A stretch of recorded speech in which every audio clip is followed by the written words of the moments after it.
You work hard for your money, but somehow it always disappears.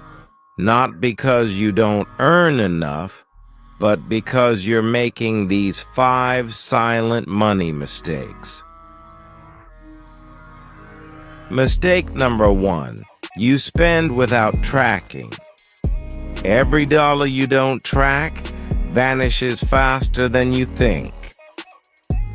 Mistake number 2. You rely on credit cards.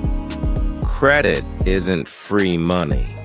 It's future debt with interest. Mistake number 3. You delay investing. Waiting for the right time only costs you compound growth. Mistake number 4.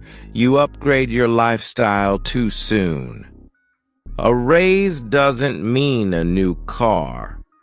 It means a new chance to invest. Mistake number 5.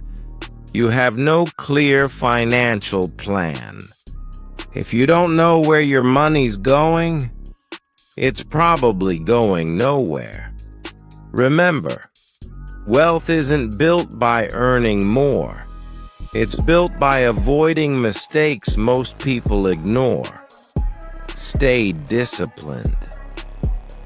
Stay focused, and your future self will thank you.